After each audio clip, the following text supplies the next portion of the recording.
All right, everybody, we are back with more Kayfabe Poker Night, and as we said at the top of the show, we have a very special guest on the on the show.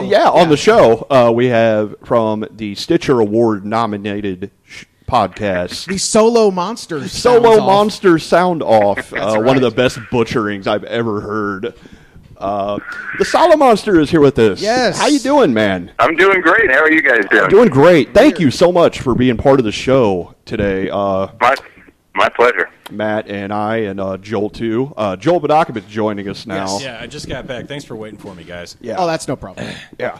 So, three of us big fans of the show, and it's just a delight that we're getting the chance to talk to you. So, really, I mean, we've been listening to the show. Landon introduced me to it about 6 months ago. Kind of what was the inspiration to get your show up and running for people who haven't been listening to it for a while? Well, the inspiration was a friend who runs a wrestling website who was looking for some original content, and I came up with the brilliant idea, hey, why don't I yak about wrestling for a few minutes every week? And it just kind of, I know, who'd have thunk it? What a concept. Yeah, I know, right? And, I think everybody has a podcast now. I think soon, Virgil will have a podcast, and Iron Mike Sharp will have a podcast where he screams for an hour. I'm going to listen. Yeah, let's just hope Barry Horowitz has one where he just slaps his back for 45 minutes a week. I think he already does. So that's pretty much is the story behind how it started. I mean, I think the first podcast I ever did, I have to go back and check, but I think actually it's up on YouTube. I think it was like 7 minutes long. Oh wow! Which some weeks when I do the show, probably this weekend included, I wish I could go back to doing a 7-minute show. We do too sometimes. Yeah, I know. We did a SummerSlam show that I think is still happening in some other dimension. I think it's still going on. Yeah. There's just, I think that show went a good, 2.5 hours. And by the time it was over, it's just like, I don't even want to watch the show now. Like, this is horrible. You started the show kind of like 3-hour Raws in that way. Exactly. Yeah. You started the show back at a time when podcasting was kind of unheard of at the time. It seemed like, when you heard podcasting back then, you really knew, like Ricky Gervais, Jimmy Pardo's podcast was starting to gain steam. So about how long did it really take, to get the listeners that you have now? I mean, it's been gradual over time. I mean, when I started doing the podcast, I'm sure there were plenty of other ones. I just wasn't aware of what they were. Now, I mean, like we just talked about, there's been this whole explosion, and there's YouTube shows, and everyone's got a show now, which is great. Everyone absolutely has their own voice. But it took a while. I would say that I really started to see big gains probably maybe it took about 2-3 years, maybe. Mm-hmm. Yeah. I mean, the other big trend now is not only just wrestling fans starting podcasts, but wrestlers in general starting podcasts. I mean, it seems like every former wrestler has a podcast out there now. Yeah, wrestling's kind of taken over podcast one. Yeah, quite a bit. Yeah, basically. Like. I mean, it gets to the point where it's almost like, all right, really, but everyone has their own slate of people they listen to. So I think podcast one now, they have Austin, Jericho, JR, Goldberg, Piper. Yeah, Goldberg just started one recently. Yeah. I think that's it. I'm pretty sure. Do you listen to any of those?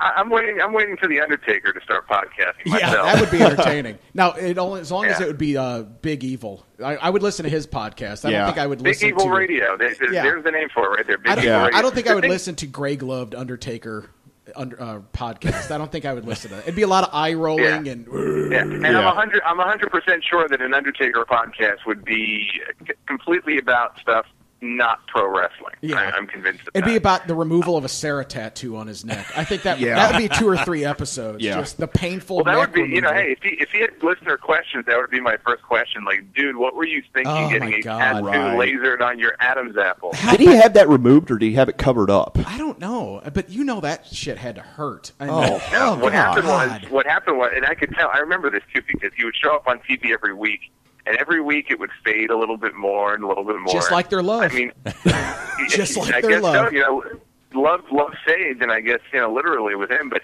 to go back to what we were talking about, though. I mean, as far as all those shows, like I don't listen to too many of them on a regular basis. The one that I like the most, and I like it when he interviews people, is Steve Austin. Yeah, he's gotten a lot better. Like, I really enjoy. Like, at first, but I mean, then again, you have to think about it. I mean, he'd never done it before. I mean, you have to cut him some slack. But especially here in the last few months, he's really picked it up. Whether it be the Vader interview, the stuff with Bischoff was really good. Yeah, I mean, he's had some excellent shows.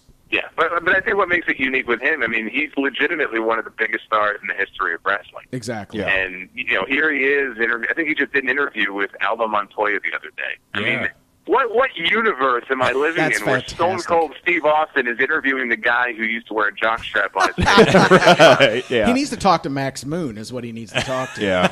Get the jetpack in the studio with him at the 316 Gimmick Street and go around the studio. Sure. Yeah. I think that'd be an entertaining show. Be fun for everybody. Yeah. I think it would be. I'll tell you the one show I have the hardest time swallowing though is Roddy Piper's podcast. I don't know if you've heard it at all, but he's just so disjointed. I heard the first episode. It was a little tough to get through. It's all over the place, and he says "baby Jesus" like every fourth thing. And it's just. I mean, when I was a little kid, and even till about... Well, he does that on Legends House, too, by the way. Yeah. But until he loves everybody. Until recently, I loved Roddy Piper. I thought he was one of the best. And then I started watching Legends House, and I did a complete 180 on him. It's just how they made him out to be like this loner, and he's out in the middle of a field howling at the moon. It's like, come on, give me a break. Yeah. And I did the opposite with Jim Duggan. Like, I used to hate Hacksaw Jim Duggan. I hated him. And you turned around on him quite a bit. I turned around on Hacksaw Jim Duggan. I don't know if you've seen it or not. It was one of the old Slammy Awards. It was, I think, the Stand Back Slammy Awards. I think we saw it on YouTube. Yeah. And there was a backstage fight segment with Hacksaw Jim Duggan and Harley Race. Yeah. And it was fantastic. Okay. Yeah, it's like Duggan's best work. That was one of my all-time favorite segments when I was a kid. Oh, my God. It was one of those things where, as I grew up, and again, now we have access to everything with YouTube and the network. Right. It's ridiculous how we have access to everything. But when you're growing up, I would remember these segments from the 80s, and I could vaguely remember details of it. But I'm like, did this actually happen? Did I dream it? Like, and it was so great. They put Bobby Heenan like in a wheelbarrow at one point. Yeah. Well, yeah. But what I remember about that segment is I think Duggan threw makeup on Race, and he had red makeup on him, and then there was like an electric fence and Gorilla Monsoon. Was there chickens? Bolts of electricity through his body. There was a chicken or a goat at one point. There was some live animal. Yeah, there was live animals involved. And it was funny because they show Gorilla Monsoon running off stage, and then all of a sudden he's on commentary.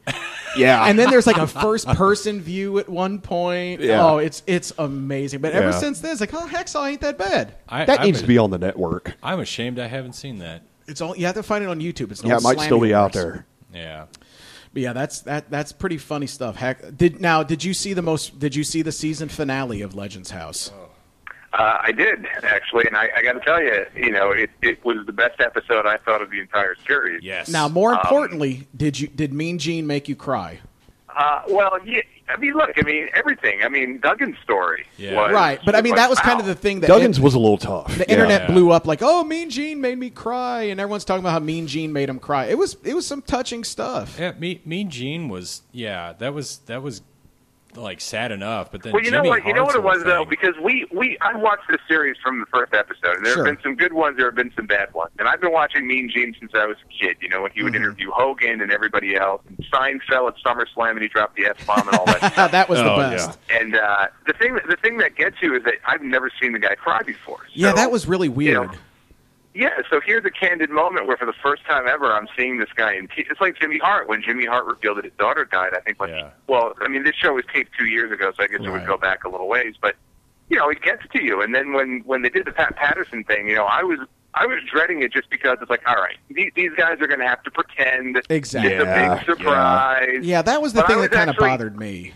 Yeah, but I was actually pretty happy with how it turned out because they didn't really... I mean, they showed their shocked faces, but they didn't really play it up like they didn't know. Mm-hmm. Right. So, I was happy they didn't insult our intelligence that much, and even that I thought was kind of, it was an emotional thing when he talked about his partner dying of a heart attack. Yeah, that was really sad.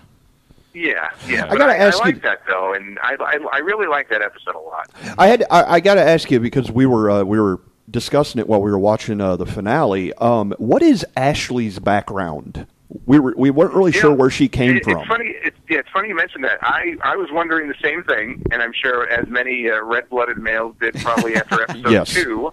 I started doing my research. That's what I called it. And I had no idea that she was part of the Pussycat Dolls. Really? Yeah. Wow. Okay. There you go. Yeah, I IMDb'd her after like the 3rd episode. I was like, what is going on with her? She was part of the Pussycat Dolls, and if you look at her now, at least on her Twitter, she got a Twitter page, and I think like her haircut, like she looks totally different. She looked much better on Legends House. But I would see this. She would walk into the house and, hi, boy. Oh, I know. It nerves so much. Oh, I know. And I'm like, who is this woman? Where did then there was just like 8 tent poles across that couch. I'm like, you got to be kidding me. She's probably a bigger celebrity than those guys are now. Yeah. I think the one thing I took away with the season finale was how to make an Okerlund. Yeah. How to make that drink. That was the most impressive thing, I think, from the whole. Basically, it's a bottle of vodka with a spritz of 7-Up. I love the fact that on that episode last night, Mean Gene, who, by the way, is the biggest creep in the world. Oh, because yeah. for how many episodes? Every time she would come to the house. Oh, hi, Ashley. Oh, it's Ashley. Yeah. And then on the last episode, he's pouring her a drink. Now the thing, when I go out with my friends, I think I'm just getting old because I've gotten to the point where even the smell of vodka will make me want to vomit. And I'm looking because I've had a few bad nights, and TNA, and I'm looking at. I'm looking at Mean Gene. He's pouring like 3/4 of the glass of vodka. I'm like, I know what he's trying to do here, but you know what? Good for him. That's what I. That's what we were saying at the dinner when they all like raised their glasses. We were expecting Gene to have like 4 or 5 wine glasses. Well, you kind of waited for him to kind of sprinkle something in there too. Mean Gene's, he calls it the Okerlund. He said. Yeah, that's what I'm saying. I learned how to make an Okerlund off of that show. That was pretty good.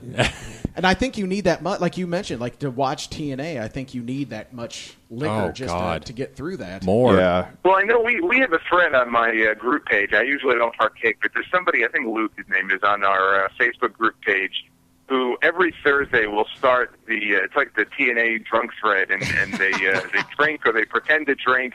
And it's the only way you can get through the show, and I think I may have to join them on a good day. It might make it more tolerable, but it's brutal. I think those 200 or what was it, 300 people at that stadium show. Oh, not even that many. I think they should actually feel kind of good about themselves. I mean, they were the rare few. They were some troopers. They actually sat through a TNA house show. I mean, that's pretty impressive. But those photographs are just so depressing. I mean, and like you mentioned on your last show, they're still getting 1 million views a week. I mean, it's terrifying. Yeah, they're getting 1 million viewers a week. It's funny. Frankie Kazarian did an interview on, I think it was the Wrestling Observer this week, and I listened to the interview, and it was really good, and I liked how honest he was. And he talked about the house show stuff, and it made me angry because, and you'll have the TNA fan, oh, stop picking on TNA, you don't know what's going on. And I love it now because these guys are leaving, and these are guys that have worked for TNA for like a decade. And they're saying the same stuff that we've been hearing, and you still have people, does he have to bash the company on his way out? What a crybaby. Like, what planet do these people live on? I mean, people walk among us. That's the scary thing about it. Yeah. These poor bastards don't have 2 pennies to rub together. They're not, the production team isn't getting paid. There's no one coming to these shows, but they're idiots because they're complaining. Just to go back to the Kazarian thing really quick, what made me angry was he was sharing a story where, when TNA transports its trucks from town to town, they use a basic, I think the company's called Ryder. It's like a Ryder moving truck. Sure. Oh, wow. So, WWE, when they're traveling down the highway, you've got these big trucks with all the faces on them, and you're like, all right, TNA probably can't afford it. So, he's sharing the story about how he went to management, other people have gone to management. They said, listen, one of the reasons that these house shows do so poor is because you don't promote them. And, even something as simple as when the truck is driving through town, if it had the TNA logo and it had, AJ Styles' face and Kurt Angle's face, people would be like, oh, what's that? But they don't have that. And he would go to them and say, listen, I got a guy who could hook you up with a wrap for this truck. It's cheap. It's not going to cost a lot of money. And they would say, no, we don't need it. Yeah. Well, you got to pay Bobby Lashley's salary. Yeah, well, they got to pay Bobby Lashley's salary, and they have to buy, Jeff Hardy's stupid willow helmet or whatever the hell he wears. He actually looks like a villain from Skyrim, doesn't he? Like the Elder Scrolls game. Like he looks like some later level boss you would have to fight in a role playing game with that helmet on. He looks like a 12-year-old boy is what he looks like. Yeah. So, do you think at this point that company is just beyond saving? It's been 12 years. The only thing I could say is I won't say it's beyond saving just because if something happened and tomorrow it came under new ownership, never say never. Right. Sometimes all it takes is new money and a new vision and maybe some new additions to the roster. And it's amazing if the show is freshened up, it's amazing the kind of change that can make. I don't know the one singular thing they could do, but I think the key would be new ownership, and if that's not going to happen, then they probably are beyond the point of no return. I think those initials have just been poisoned. Yeah. So I think if anybody knew where to come in, the first order of business, I don't care who you are, if I took over TNA tomorrow, my first act would be to change the stupid name. Well, when it first started, wasn't it NWA Total Nonstop Action? For a while, it was branded NWA.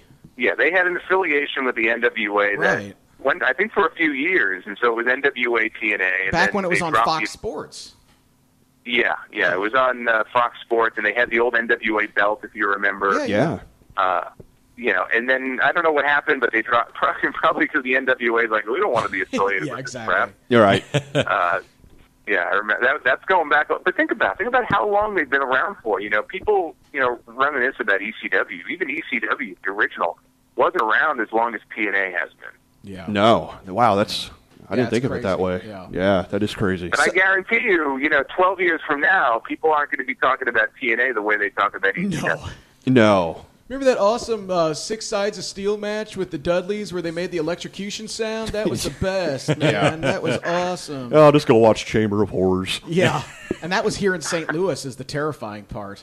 And that got booed out. Oh, that lockdown was here. The lockdown thing where they made the fake electrocution. I think I went to that. No, I didn't go to that. Nobody did. So on the flip side of TNA maybe being beyond saving, do you think Jarrett's promotion could be a strong number 2? Not anytime soon. I don't think. I can't imagine that. What TV are they going to have? I mean, I've heard country music television. Maybe they'll be on there. I guess that would be good because it's a cable channel that a lot of people have. It's better than.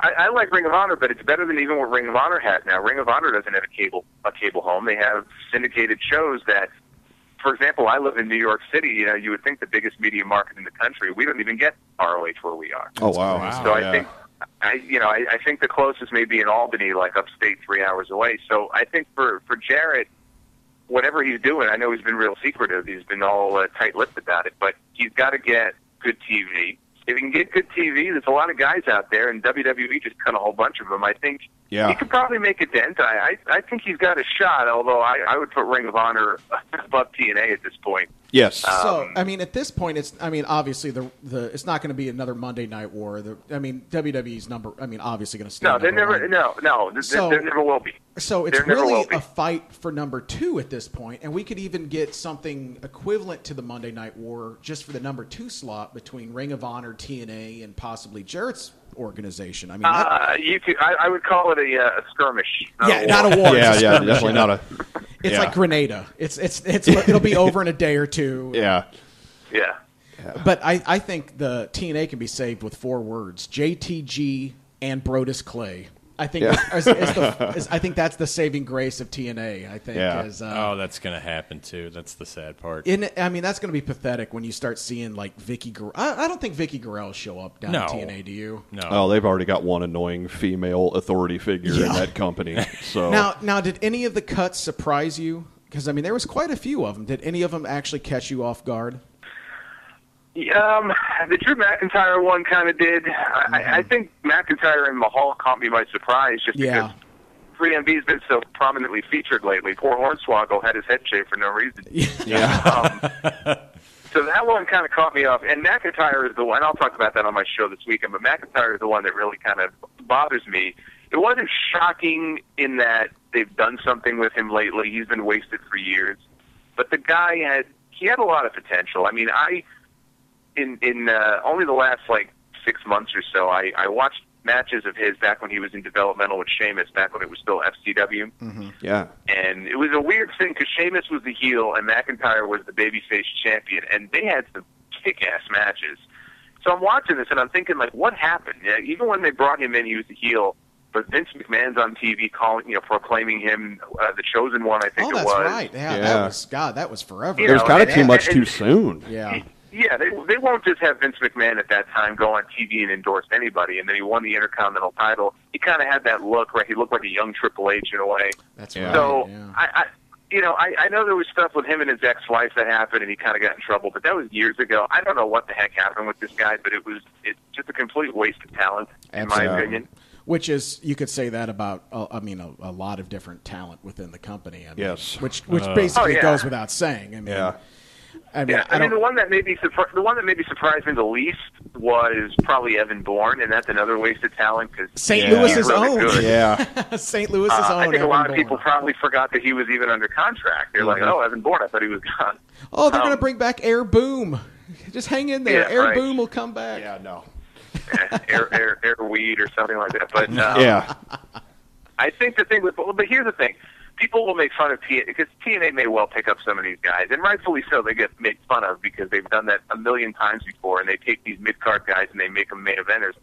But if there were one or two guys that I would seriously look at if I were TNA, McIntyre and Evan Bourne would be two of them. Absolutely. And if not TNA, then definitely Ring of Honor. Oh, 100% agree. Evan Bourne came from there. When I first started getting into Ring of Honor, I went to a couple of shows back when he was still Matt Sydal, and he was awesome. So, Ring of Honor has kind of been the beneficiary of TNA, crap in the bed of late. They've gotten AJ, they have Kazarian and Daniels are debuting.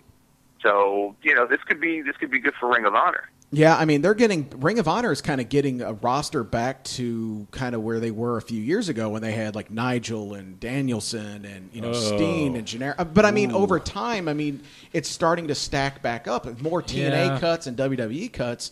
They could kind of get back up to not quite that level, but almost back to that level. Yeah, but I think they could to a point. But the thing to remember, they're never going to get above a certain level without TV. Exactly. And I don't know what the situation is with them because they're owned now by a media company. Yeah, so the Sinclair. The stations.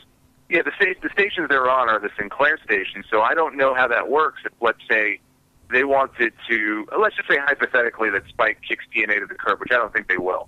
But if they did, people are like, "Oh, do you think Ring of Honor can go to Spike?" And I don't see how it's possible. But then again, I don't understand, what it is that Sinclair does. Maybe would they allow that? I don't see that happening. And I think as long as they're relegated to these affiliates, they're never going to get above a certain level. They have to be on a major station if they're going to ever be a serious number two. Well, I know on Jim Ross's most recent podcast, he said that he had very reliable sources saying that TNA was re-signing with Spike.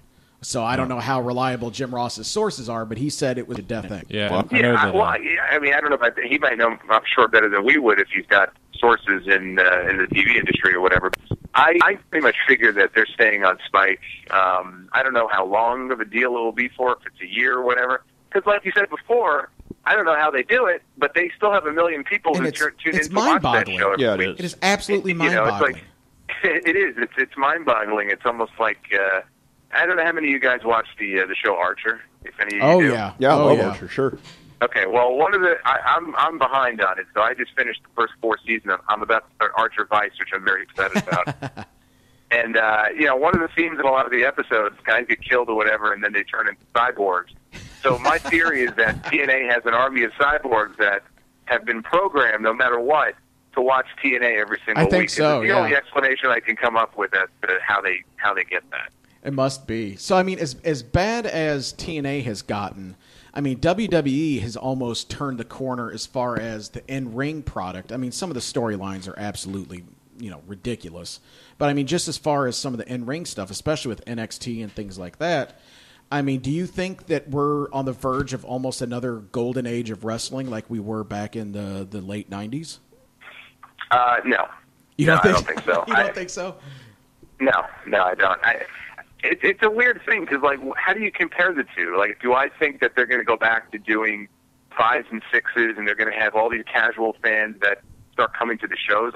No, I mean, what is there that's happening now that would lead anybody to think that we're on the verge of a new boom period? I mean, well, not necessarily another boom period, but I just mean as far as the in-ring product. I mean, but the thing is that the in-ring product has been good for a long time. I mean, I don't think the in-ring product has been their problem. I would say the in-ring product really started to turn maybe like 2011.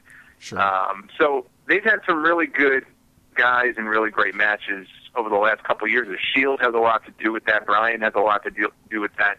Yeah. I think, I don't know. But the thing about WWE is it just feels too formulaic. Maybe it's too regimented. It's too predictable. There's been nothing. There's been no big change as far as that goes. So I watch the shows, and it's just formatted in such a way that I don't know how to describe. It's hard for me to describe. Whereas when I would watch the shows 15 years ago, and granted I was younger, but it just felt like you didn't know what the hell was going to happen next. Sure. But I mean, at the same, I'm the same way. Do you think some of that has to do with the internet? I mean, fans are so smart now to what's possibly going to happen, what's going to happen for sure. Whereas back then, the internet was still kind of a budding thing, and we were a little bit more naive. I think it's part of that, but I wouldn't blame it. I think it's a small part of it. I don't think. Look, I mean, if they had a product that was a lot of fun, and it does, whether it's PG or TV-14 or whatever, Sure. if it was fun, if it was unpredictable, and if they were putting stuff out that was funny and was cool and characters that people can get behind, like Stone Cold back in the day and The Rock, that's part of the problem. We don't really have any badasses like those guys anymore. Right. Roman Reigns and the Shield maybe is the closest thing. I mean, John Cena certainly doesn't fit the bill there. Yeah. I love Daniel Bryan, but he doesn't fit the bill either. So I think part of it maybe is that we're missing a little bit of that attitude. And I use that word, but that attitude. Yeah, I mean, I think a lot of the problem is too. I mean, now that people are saying, "Oh, Triple H, is doing more creatively. He's got the more of the ear of Vince," and sometimes you see a little bit of it, where you get kind of thrown a bone, and it's gonna, it's turning around, and more of these younger guys, and then you have Alberto Del Rio going over Ziggler, in that Jesus qualifying match, Christ, which yeah. I was ready to put my foot through the TV. I mean. On your last show, you were obviously frustrated with it. You basically said, fuck this company, and which made me laugh out loud because I thought and said the exact same thing. I mean, what do you think it's going to take for them to finally realize, hey, we need to really get behind all these young guys? I mean, I can't even put into words how frustrating it is that Alberto Del Rio is still getting some sort of recognition. I mean, and it sounded like you were kind of in the same boat. Yeah, it boggles my mind. Obviously, Dolph Ziggler slept with somebody's wife or did something horrific. What did he do? Him and Sandow both. What did they do? I don't know. I don't know. It's one of those weird things where people say, well, he put his foot in his mouth and he does interviews and he's arrogant. He shows off in interviews. Like, he's a wrestler. That's his gimmick, dude. Like, he's exactly. the show-off. So when he's out there doing interviews, even if he's kind of out of character, excuse me, he is still Dolph Ziggler. And so I don't buy that as an excuse. Something must have happened, or maybe he poured coffee on somebody by accident and didn't apologize. Whose bag did he shit in? But, yeah, right. Exactly. But I see a guy like him. I see a guy like him who people are still into, even though they have no reason to be. Exactly. I mean, yeah. if you think about it, the way he's been booked, there shouldn't be a single person in that crowd cheering for this guy when he's out there. And he gets one of the largest pops every time he comes out. Yeah, and every time he's in a battle royal or even in that match, people are getting into him. When he gets eliminated, what happens? People boo, they groan, like, oh, come on, here we go again. And it's like, how long can you fight against that? Like, I don't necessarily see him being the world champion one day because I just don't see them doing that, especially now with one title. Yeah, exactly. But there's no reason a guy like him shouldn't be in the mix. You got a ladder match. This guy can go in there, even if he doesn't win, and he can put on a show. Maybe they don't want him to. Maybe they don't want him to steal the show. I don't know what their rationale is. All I know is Del Rio is another one who was way up here. Now he's down here, and I'm okay with that because he never really did much for me. Me but either. I've been calling him Del Jabo for weeks on my show. He's no better, but yet he's on pay-per-view fighting for the championship. Oh, it's ridiculous. Well, he got shoehorned into this Money in the Bank match. I mean he had no business being in it. When's the last time he won a match? Yeah. It's just one of those things where you want to give the impression that every single person in that match has a shot. And like, 2 of them or 3 of them do. Yeah, conceivably, you want to think all 7 or all 8 or however many guys are in there have a shot. If Ziggler was in there, I wouldn't think he's got a great shot, but I would think maybe. Maybe he's got a shot because he's over, the people like him. Maybe it'll be a short-term thing. With Del Rio, there is less than minus 100% chance he's winning that match. Vicky Guerrero has a better chance of winning it. Yes.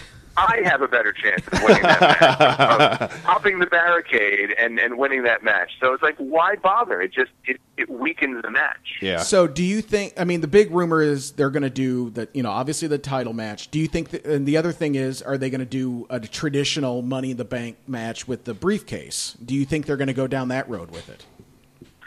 I would say no, only because there's been no mention of it. They're doing qualifiers for this other one. Right. And if you think about it, if we have a second Money in the Bank match and you put 7 or 8 guys in there, what are the other matches on the show going to be? Yeah.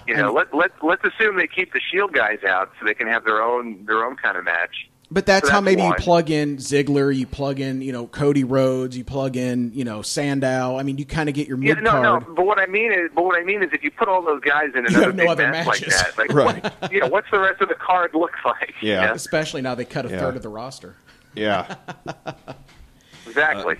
But okay, so I can see the Ziggler thing, just from their side. He puts his, he talks too much, blah blah blah. What did poor Damian Sandow do to deserve to be Davy Crockett?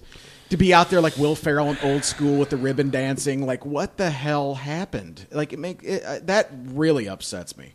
Yeah, I mean we've seen that time and time again. I really do. I think they just kind of lose interest, or they just don't have any ideas for these guys. It's tragic to watch. Sandow was kind of a comedy guy for so long when he was doing the Rhodes Scholar stuff, and I pointed this out on Twitter when he came out to bounce the basketball or whatever he was doing the other night. I mean, these shows are so long on Monday, I have to go back on my notes or I'll forget everything. But whatever he was doing, it struck me a year ago next month, because I was at that show, the Money in the Bank show last year. It was in Philly. It was a lot of fun. He was in the opening match, it was a great pay-per-view. That was a great show. Yeah. That was a great show, and he won. He won the Money in the Bank match, and then he wrestled John Cena, had a hell of a match, I thought. Maybe the best singles match of his career. And now look at where he is. He's ribbon dancing. Yeah.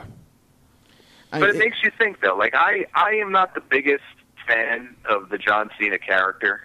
No, neither am I. As many people would probably know. And even I know people get on him too much. Oh, he's burying everybody. He's burying this guy. It's not his damn decision. I mean, I have to sometimes say, listen, dude, okay, calm down. Like take it easy.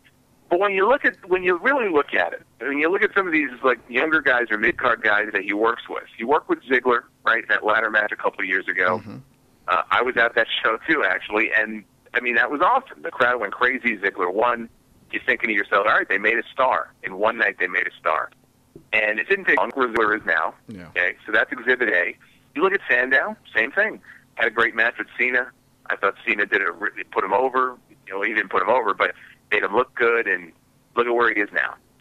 And you can pick other examples of guys that Cena has worked with. Now, I'm not saying that Cena's the one sabotaging them, like but the great Khali. It just seems to me like if you're going to put somebody in there with your top guy, which Cena still is, whether he has the belt or not, why would you waste John Cena? If you're gonna put him in there and put a guy over, or even if Cena wins, the guy looks good, he takes most of the match. Why would you waste that 6 months later by jobbing the guy out like that? Yeah, it's ridiculous. It should mean more when Bryan beat him at SummerSlam. That meant something. It should mean something when somebody beats John Cena, and it just seems like you're almost doing Cena no favors by doing that to these guys. Well, I mean, I even think the last time someone legitimately, I mean, Bray Wyatt, quote unquote, won in that shitbox cage match. But I think the last time someone legitimately beat Cena at a pay-per-view was Daniel Bryan at SummerSlam, if I'm not wrong. It was Bryan. It was Bryan, and I think that was almost a year ago. Yeah, but he's good. Daniel Bryan's good. Yeah, that's all. Yeah, he's just good. He's good. Yep. He's a B plus player. How sick are you of hearing B plus player and the Demon Kane? If I hear the Demon Kane one more time, I'm going to scream. I'm also tired of hearing it's like Netflix, only better. Worst slogan ever. Oh, that's bad. Worst slogan ever. I just miss corporate Kane. What I like to imagine was that was just retired Isaac Yankem. Like he became like a city council member, and he's in the Chamber of Commerce. The idea that I pitched a long time ago, and I was hopeful that when he went corporate, that's the direction they were going in, was libertarian Kane. Yeah, that'd been awesome. Which I still think has some potential, although they kind of killed Kane in a suit. He didn't do anything when he was what was his title? Director of operations. It was director of operations. Was it director of Was operations? it? Okay. I think it was. And now MVP is director of wrestling operations in TNA. It's funny how that works. He's director of knee rehab is what MVP is now. Yeah. He's not even they bring him in, they're going to put him in his pay-per-view main event, and then he's hurt. And that's the end of that. What I mean, waiting rooms, you can go in and see MVP or Rey Mysterio. Yeah. So, I mean, that's got you saying Rey Mysterio. That was kind of the other big story. One of the other big stories was Vince decided, no, you're not leaving yet. You owe us some time on your contract. So, Joel? You look confused. You didn't hear this story. No. Basically, Rey Mysterio's contract was coming up, and WWE had some kind of option where they can say, no, we're extending your contract because you were gone so long. You still owe us time. Why would they do that to us? So the big story, the rumor is they're going to do the same thing with CM Punk as well. So, Solomonster, what's your kind of thoughts on that? If I'm them, I totally do it. I mean, do you think he would actually come back, or do you think it's going to be basically kind of a middle finger? You're not going to work for anyone else. We're keeping you under contract. No, I don't think he's coming back. I think if they do that, he's going to He's going to sit at home and collect the paycheck. And Absolutely. You can say, well, what sense does that make? But again, you have Jarrett's promotion starting. You have Ring of Honor has a lot of momentum right now. I'm just looking at this from the perspective of Vince McMahon, the promoter. If I'm him and he can do it, if he's got that provision in his contract and legally he thinks he can do it, do it. I guess that keeps him out of MMA too, wouldn't it? Was Punk looking at MMA options? I think he was maybe circling it possibly. Lightly considering it. I don't care what he says. He ain't going into MMA. Yeah, he'd get his ass kicked real quick. Yeah. Real quick. Not happening. No. So with Punk leaving, I mean, they kind of have a hole for that work shoot kind of character. And then, the other big thing was Kevin Steen apparently signing this week. What are you thinking as far as... Joel is very happy. Yes. I'm cautiously optimistic. What are your thoughts on him moving through NXT? Like, how long do you think it is before he actually makes an impact on Raw or SmackDown? Well, my guess is probably a while. I mean, you got a guy like Adrian Neville who's been down at NXT for, a long time, and realistically, he didn't really have to go to NXT. Right. So, now, do you think his size is kind of hamstringing his calling up? I mean, because he's a smaller guy. I think if his size had anything to do with hamstringing him, they wouldn't have signed him. Yeah. If that's true, if he has signed. Because, they have these camps every now and then. I think, actually, the camp he went to, Roderick Strong from ROH, was in the same... right. He also had a tryout, and he's really good. If anything, he looks a lot more like a WWE guy than Steen does. Mm-hmm. And from what I've heard, they signed Steen and not him.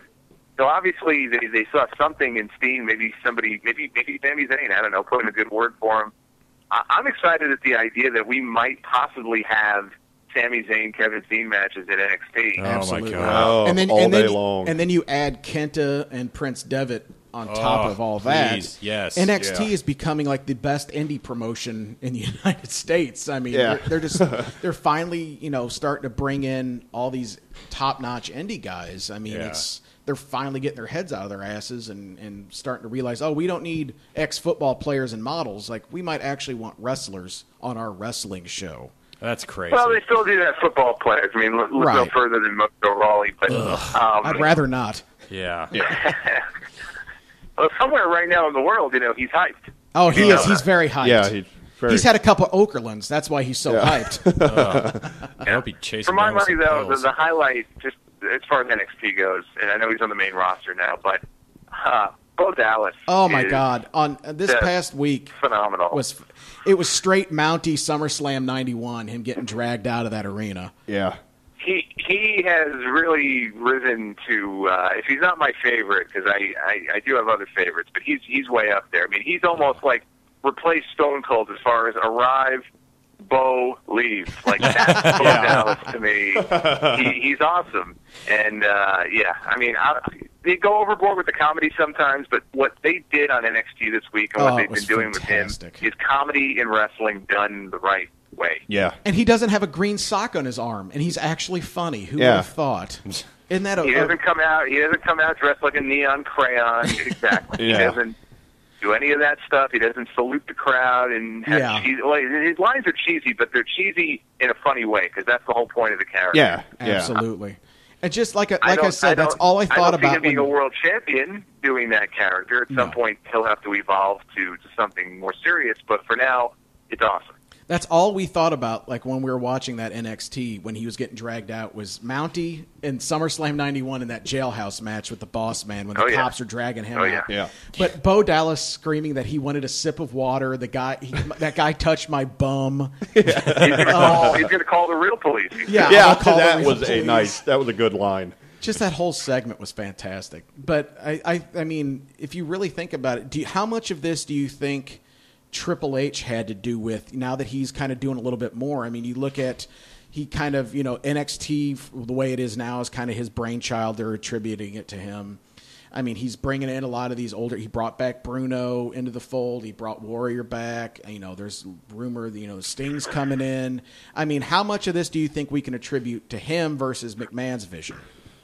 Well, I mean, NXT is Triple H's vision. Mm-hmm. I mean, I think we can give him pretty much all the credit for that and the Performance Center and the fact that NXT is relevant now, whereas there were many years their developmental system was dead. I mean, there was nothing going on.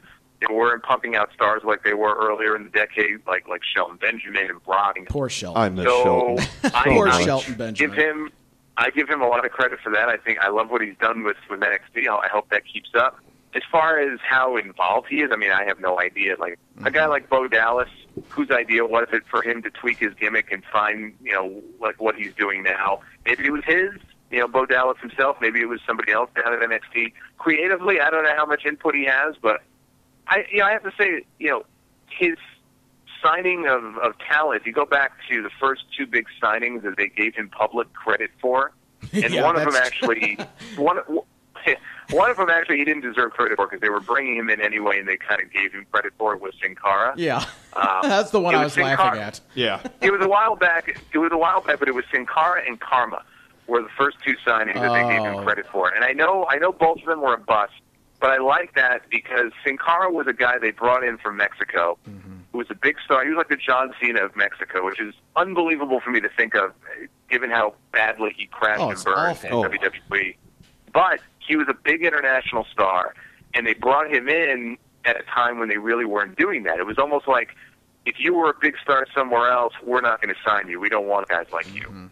So I remember they had a whole big press conference down. They sent Jim Ross down to Mexico. Right. They made a bit about it. I hadn't seen something like that since the press conference they had for Taka Michinoku back in '98 when they signed him. Yeah, that's going back. Yeah, and then Karma was awesome in TNA when she was. Oh, she was great. I had Awesome Kong. Hopes for her. I don't know what the hell happened with her, but that was another Triple H signing, and I almost felt bad for him that they were both a bust. And I was thinking to myself, God, I hope this doesn't, dissuade him from signing established talent, because I think there's a lot of great guys out there that it looks like they're starting to bring these guys in, and I think he probably does deserve a lot of credit for that. Yeah. Well, really, I mean, if you think about it, I mean, his book, really kind of outside the box of what typically they were signing. I mean, you look at just Karma. I mean, she's not the cookie cutter bimbo blonde model type. I mean, she's the 180-degree opposite of what was there, and I think that's why it worked so well. I mean, she was big and menacing and could actually work.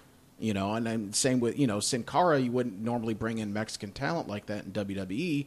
You bring in some guy who played football at Colorado State or something along those lines. So, I mean, I think more credit should be given just for him thinking outside the box. You know what I mean? Like, it's not the typical WWE signing. Well, I think their idea with Sin Cara was they were looking for a new Rey Mysterio. Yeah, I think the idea worked was out that so well. Yeah, of course. They knew that Ray was on the downswing, and they were like, all right, well, we'll just bring him in, and we'll team him up, and Ray can kind of endorse him. And he'll be the new Rey Mysterio, and then obviously that didn't work out. I remember when they supposedly had plans to have a match with them at WrestleMania, and they were going to try to set the record for most people in the stadium wearing a lucha mask. And that never happened. Yeah, terrible. It worked out great, right? Terrible. Oh yeah, it worked out. You know what? Not for nothing. From everything you read and hear, Sin Cara still sells merchandise for him. That so is lunacy. good for his I wonder how that works t-shirt. though. Like when they first put Hunico in the mask, I don't know the answer to this, but I'd be curious. And he makes royalties, like the Sin Cara character gets royalties off all the T-shirts and masks. Like, who gets that money? Does it go to the guy who had it? Yeah. Yeah, does it go to the original or does it go to Hunico? That's a very good question. Yeah, I have no idea. It goes to Vince. Vince gets it by default. It goes into a trust fund. Yeah. Actually, you know what? The answer is pretty simple. It goes to Vince McMahon. Yeah. It goes to Dominic Guerrero. It goes. Yeah. Sin Cara and Hunico are going to have a ladder match to see who gets the money. We're going to have a Dominic on a pole match. How about that? Oh, Vince Russo would book that all day long. You kidding me? I'd watch Vicky'd come back and fuck up her cue. Yeah, that's my favorite part of that. Is just Eddie Guerrero screaming, "Where the fuck is Vicky?" That's my favorite part of that whole match. Yeah. And oddly enough, in that recent countdown, they cut that part out. On the most extreme ladder matches. Yeah. It's almost like it's PG now or something. Yeah, weird stuff. They don't have Eddie screaming like a lunatic at his that wife. was probably the most extreme moment of that match. Yeah. Yep. And no, that was a Raw ladder match where the fan got in and knocked the ladder over. That's it. Yeah. Oh, my God. That's just too funny. So, I mean, do you think, I mean, with WWE the way it is now, you don't think it'll ever get, obviously, as big as the Attitude Era was. I mean, but looking at that era in the in-ring product, I mean, people kind of romanticize, the Attitude Era was, just so great and it was so wonderful. If you kind of go back and look at it, there was a lot of junk kind of in there as well. I mean, the in-ring product now compared to that, which one do you think is actually more entertaining? Not necessarily entertaining, but better wrestling? Oh, I would say now by far. Yeah. I would have even said that in 2003. There was a period where SmackDown was in my opinion, was the A show. Mm-hmm. Yeah, I agree with that. With Brock Lesnar. They had Brock. They had Brock, Angle, Benoit. World's greatest tag team. So they've had periods since then where the wrestling was a hell of a lot better than it was in 98 and 99. Mm-hmm. But that's not what it was about back then. Back then it was about the characters. It was about Austin versus McMahon and Skip. And it was about Vince Russo. It was about Vince Russo. Yeah. Don't let Vince Russo hear you saying bad things about him. Have you read any of the stuff on his website? Oh, it's fascinating stuff. It's all of our fault. It is a fascinating psychological look into a very insecure human being. Yes. You hit the nail on the head there. It's my fault that TNA is failing.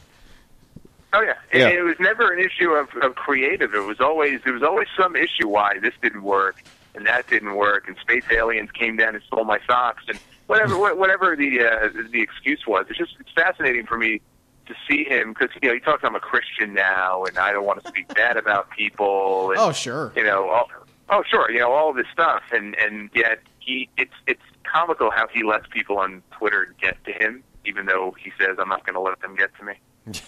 So, those are famous last words. Yeah. I think it's like he posted something just really quick. He was I noticed last night, and somebody pointed it out to me. He went off on Twitter, not like cursing or anything, but he went off on I think it was Brian Alvarez, who's the author of that Death of WCW book. Mm-hmm. Which by the way, if you've never read it, is an awesome book. Oh, it's great. Yeah. Yeah. So I guess he's re-releasing it, and I guess Alvarez posted a tweet thanking everybody. Thank you for making the new book number one. So Russo got wind of it, and he just lost his shit. He's like, this book is a work of fiction. He never even attempted to interview me. Oh my God! And then he made some stupid comment that any wrestling book written by a non-wrestler, don't believe anything that's in it. So I said I can't hold my tongue anymore. I sent him a message. I sent him a tweet. And I'm like, that is the stupidest thing that I have ever heard. I go, so does that mean your book is full of shit? Well, no, you forget Vince Russo wrestled in a New York Giants jersey and a football helmet. Oh, yeah. So if you consider him a wrestler, then you need a psych evaluation. Yeah, he got that gear cheap off of Norman Smiley. So he went but that's like saying, but that's like saying if you're a news reporter with the New York Times and there's a war going on in Sarajevo, that's the first place that came to mind for some reason. Well, let's say there's a war going on there, and you're not embedded, so you're not actually there, but you have sources, and you're talking to generals and people on the ground, and you write a book about the war. Does that mean that everything in the book is false and nobody should read your book, and it's got no, you can't validate anything about the book because you weren't there? It's such a stupid thing to say from a very small-minded person. Well, Sarajevo didn't book a democracy on a pole match, so I don't think you can. I don't think you can equate the two. Or lesbians on the battlefield, or anything like that. No. Yeah, hot lesbian action out on the Sarajevo war. Although field. that might be one interesting way to fight a war. Now that I think about it, could work. It might. I might support it. Yeah, you're going to support Vince Russo as your war general. If lesbians are on the field, they're definitely on the table. HLA, buddy. Oh, Jesus. So before we let you go, I thought we could do a little kind of free association, little first thing that kind of pops into your head kind of thing. It doesn't have to be a long thing, just a couple sentences, whatever. So the first one, most overrated performer. First thing that pops in your head. Are we talking now or are we talking all time? Just whatever pops into your head when I say most overrated performer. Oh, my gosh. Most overrated performer. That's a tough one. I'm going to have to come back to that one. Okay. Biggest waste of television time currently in wrestling? TNA. It's used a lot, but what talent is right now truly buried? Damien Sandow. In your opinion, the best performer of all time? Best performer of all time is probably Shawn Michaels. Okay. Your favorite? Yeah, we're talking U.S. wrestling. Sure. Your favorite match? Shawn Michaels and The Undertaker, WrestleMania 25. Very good. Landon, you agree with that? Yes, I'm applauding right now. Very quietly. What do you think the WrestleMania 31 main event's going to be? John Cena versus Blank. You think they're going to put Cena back up in there, huh? All right. Hey, he always manages. He's like a tick, and tick gets stuck in the hair. If you have a dog or whatever, he always manages to find his way back in there somehow. So I would think, he wasn't in the main event this year. Yeah, he'll probably be back there. Rapidu is due for a main event. That's what we call him, Rapidu, because the beginning of his music sounds like the guy saying Rapidu. So that's kind of our nickname for him. Least favorite performer of all time? Oh, gosh. Least favorite performer. Just the guy you just can't stand to watch wrestle. Vince Russo. I don't know. He had some pretty good matches. Great answer. Full circle. Do you think Undertaker should fight again, and if so, against who? I think he should, yeah. And on Cena.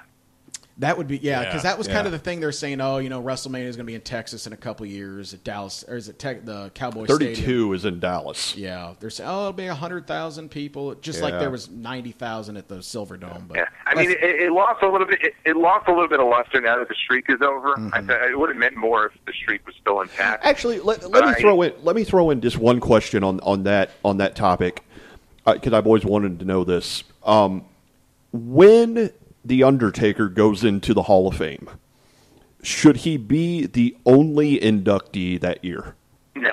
There you go. There I go. I think they should give him more time than, let's say, Tony Atlas or something like that. But he would definitely be the head. Yeah. Or Tony Atlas's wife's feet. I would not put him in one of these classes that has 7 guys in it. No. I think you can do a good class that, let's say, has 3. Yeah. And let's say of those 3, you put in a tag team, you put in kind of a mid-level guy, and then he's the headline attraction. That I would be okay. Yeah, that sounds good. Yeah. Least favorite announcer of all time? Okay, there was a guy, and I don't know his background, but all I know is when they still had the Classics on Demand service, so this predates the network, They would show these old house shows from the Boston Garden. Okay. And they had a guy, I know he wrestled, so maybe he was an enhancement guy, but for whatever reason, they would have him on commentary. His name was Duke Doherty. He was the dirt worst wrestling announcer. I would rather pry my eyeballs out with a crowbar and dance on them than listen to him do commentary. I'll have to try to find that. That sounds fantastic. Awful. Joel and I were sitting here hoping you would say Art Donovan. Oh, Art Donovan. Oh my God, Art Donovan is the greatest announcer of all time. In our eyes, yes, he is. Yes, we At agree. least he was entertaining. You know, Yeah. he was kind of a sweet guy. You know, he's funny. He really just didn't know anything. He's almost like everyone's favorite uncle who was like in the war and got like shrapnel in his brain. And you know, how much does this guy What weigh? does this guy weigh? Is he a wrestler? He just wanted Randy? to know how much everybody weighs. That's all he wanted to know. Yeah. Just curious. He's like a really sweet autistic guy that Vince just put a headset on and said, "Come on down here and sit, sweetie. Yeah. Let's talk about wrestling for a little bit." The thing I loved about Art Donovan, besides the weight stuff, is he did this a couple times on that pay-per-view. He would see a big guy like Mabel in there with like X-Pac, and he would be like, "Well, that's not fair. They're not the same weight class." I just like that he And would it just keep got to the asking. point where Gorilla Monsoon was so disgusted with this guy that when they would do cutaways to the announcers at ringside, they would show all three of them, and then very slowly the camera would move, and you would only see Gorilla and Macho, and they would cut him out of the shot. I just always liked it great. that he would ask, like, I remember like IRS coming down to the ring and be like, "Wait a minute, is this guy a wrestler too?" Like, Yeah. he just thought he was just some like businessman who somehow jumped the rail. And What was, pay-per-view? It What was like a pay-per-view is that? businessman, yeah, that's It was right. like what, the second King of the Ring? So it'd been like 94 94 King of the I Ring? think it was. Yeah, I think it was King of the Ring I gotta go 94. watch that. Oh, it's classic. Favorite big man of all time? Favorite big man? Yeah, I'd probably say Undertaker, but I don't think Yokozuna gets enough credit for as big as he was. He was actually really quick. I mean, Absolutely. I'm not talking about at the end when he just let his weight get completely out of control. But When he for broke the a while- turnbuckle? Yeah. Yeah, exactly.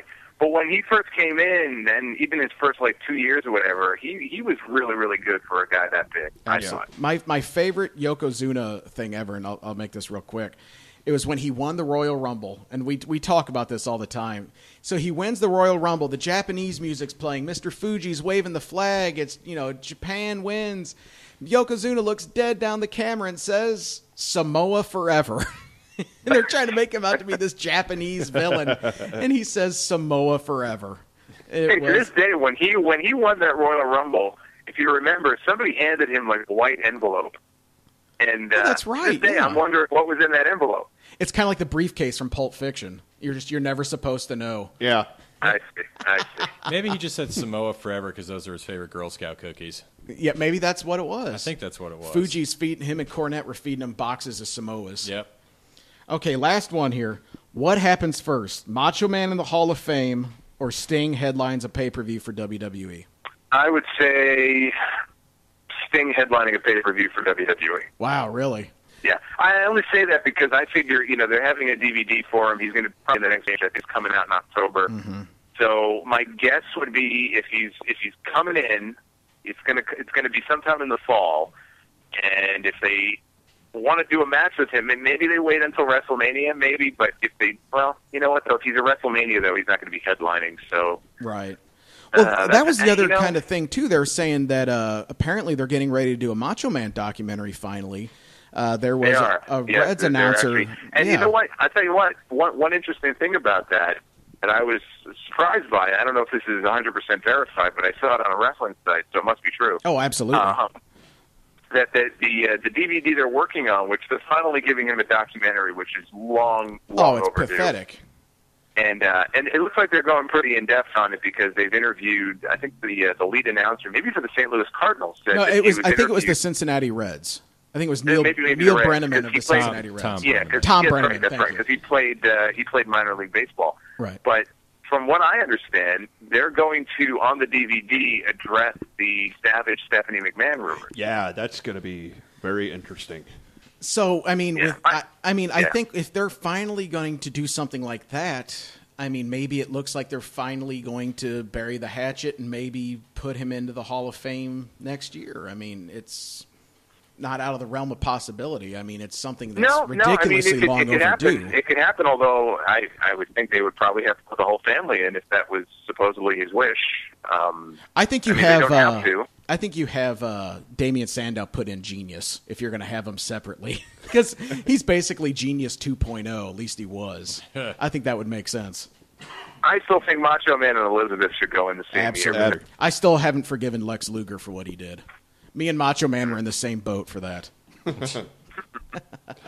Well, Solomonster, this has been awesome having you on the show. We really so appreciate much. you coming on and talking with us, and hopefully in the future we can have you back. Sure.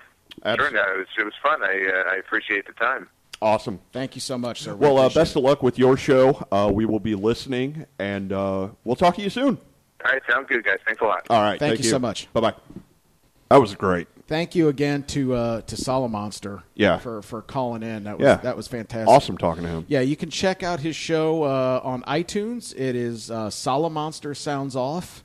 On Facebook, he is the Solomonster. Yeah, 2 E's. 2 E's.